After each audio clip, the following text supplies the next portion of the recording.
sermon that he's coming up, but Andres is going to be doing the Oratorical now that he presented first at our Parish Life Conference, and then from there he was selected to go on to our Archdiocesan National Convention, and did very well there as well. Thanks be to God. And so with that, Andres. Reverend clergy, brothers and sisters in Christ, Christ is in our midst.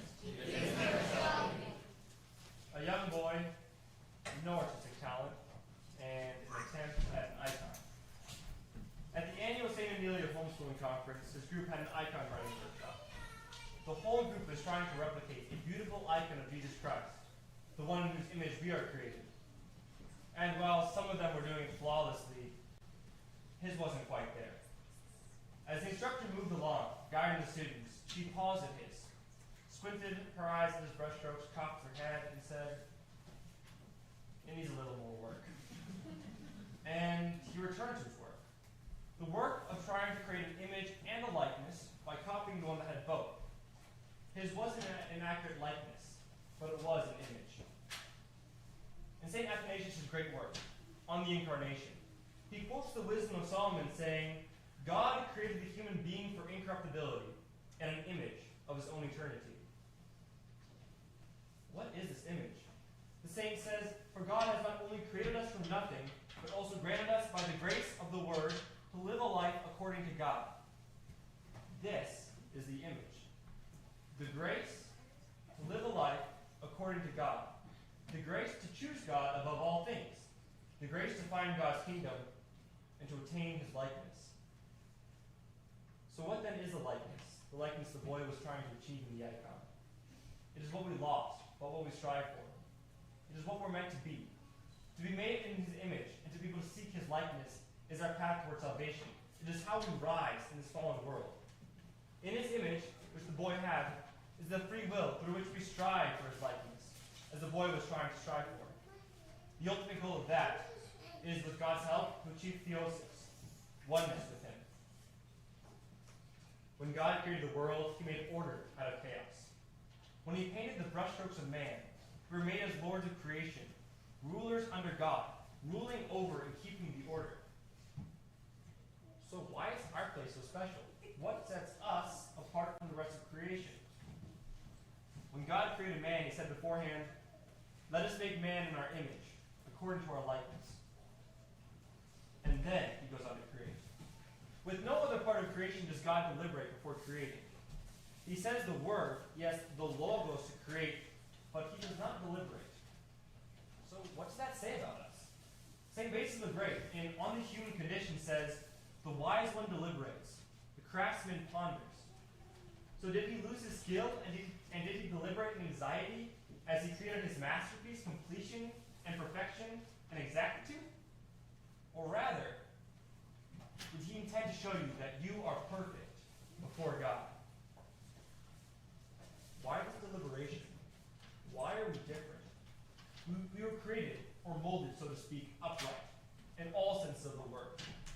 St. Basil talks about this uprightness, why we are set apart, saying, "But the human being no longer looks towards the stomach, but his head is left high towards things above, that he may look up to what is akin to him."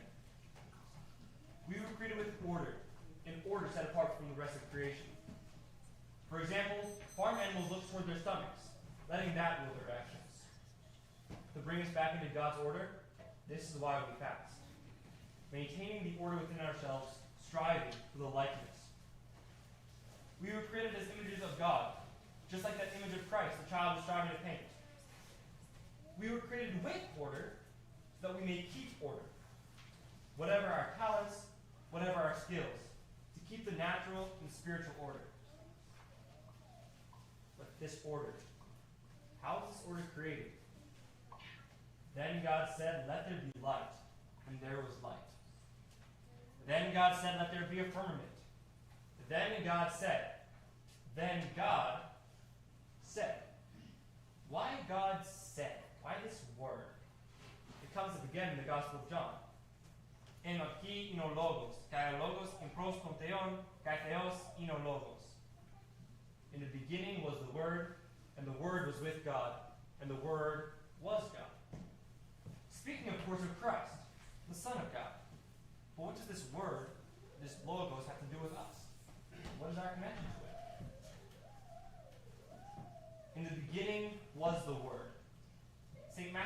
Professor writes in his ambiguous about this word. This word, this logos, is part of us and part of God. When we were created, it was with the logos, and thus we are part of that in ourselves. We all have logoi in us, as part of us, because that is how we were created. It draws us to God, the logos himself. When the boy painted the icon, he not just paint, he modeled it after something. A perfect image. We have the image of God the Word in ourselves, which indescribably draws us to him. One could say that it is almost like his hand, reaching out to us, and all we have to do is grab onto it and ascend to his likeness. For attaining his likeness is not a journey that one can succeed at by yourself. It is a journey that takes us working together with him to restore all to his proper order, to create an icon, an image, and a likeness. Everything in its place. From chaos, God made order. For the order, God created something to rule over it, us. He created us in his image and according to his likeness, with deliberation, so we can rule over what God has given to us. He created us in his image, the image of the Logos, the Word, so we can strive to attain his likeness to achieve theosis. He created us in his image and according to his likeness, so we have the responsibility to restore the order that was lost and rule over the order. Created in his image, we are thus creators under him, and ruler and masters of what he gives us, just as he is our master. The image. The icon. At the end of the workshop, the icon which the 12-year-old wrote was not perfect, and not outwardly beautiful. But looking at it now, I can still find an image of Christ in that image, which, quite frankly, takes some squinting and imagination to see an icon. But it is there. An image, but perhaps not a likeness yet. Just as we all have that image in us, no matter if it is obvious or not. And with the honor of that image, with the responsibility of that image, we are called to use it, to be good stewards, honest rulers, and true Christians, so that on that dreadful day when he separates the sheep from the goats, he may turn to us and say, "Well done, my good and faithful servant. Enter into the joy of your Lord." Thank you.